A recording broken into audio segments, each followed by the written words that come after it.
Well, earlier we shared a recipe for a flatbread appetizer, and now we turn our attention to the main course. Yes, we do. Richmond culinary expert Gabrielle Tenney is back with us. So, Gabrielle, what are you making for us today? So today I'm making some fish tacos inspired by my recent trip to Puerto Vallarta, Mexico, where I went to visit my family.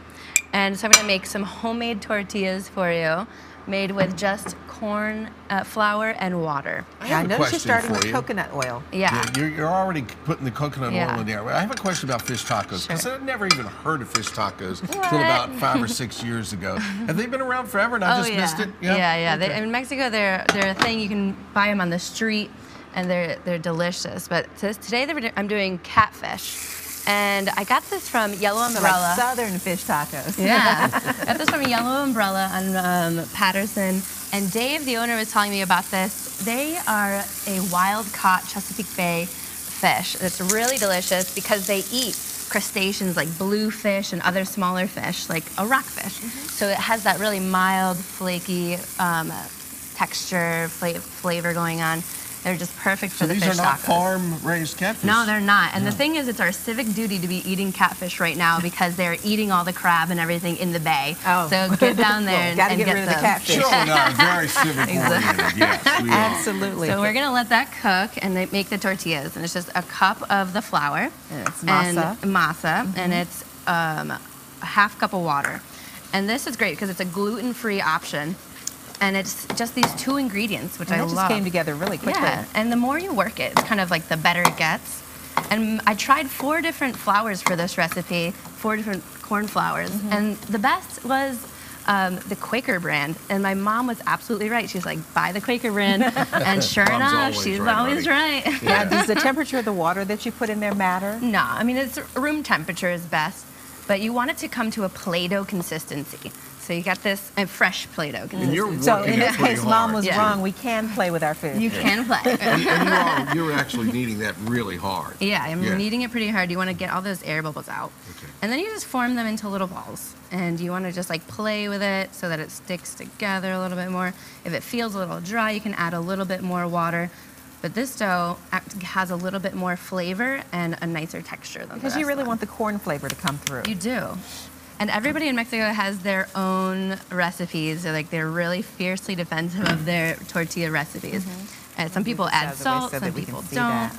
And we just add this to our tortilla press. And I have to thank my friend Lucy in Puerto Vallarta for my tortilla press.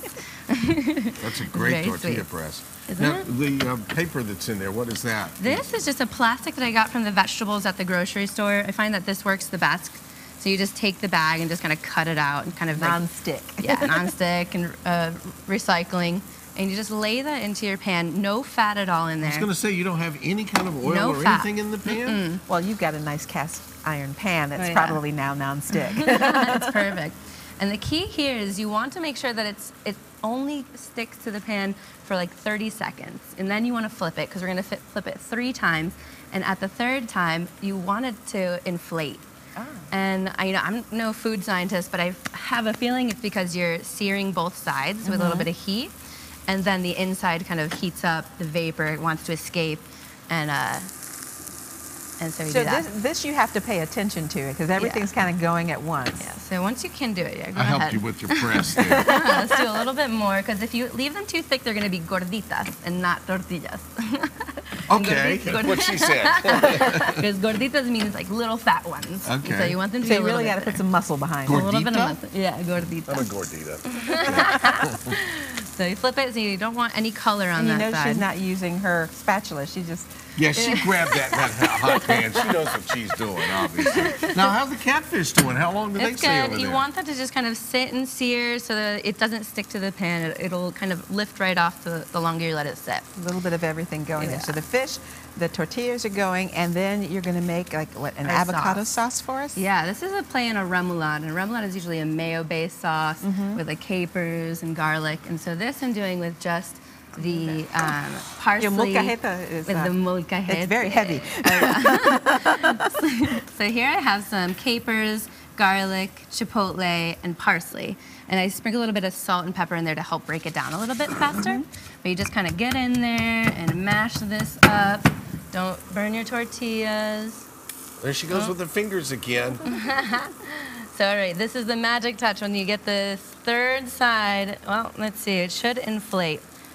And they say in Mi Rancho that another reason that they inflate is because somebody's about to get married. Oh. So, Okay. so we'll see if it's These true. aren't inflating. They're not inflating, so nobody's getting married. Okay, nobody in here. We're good.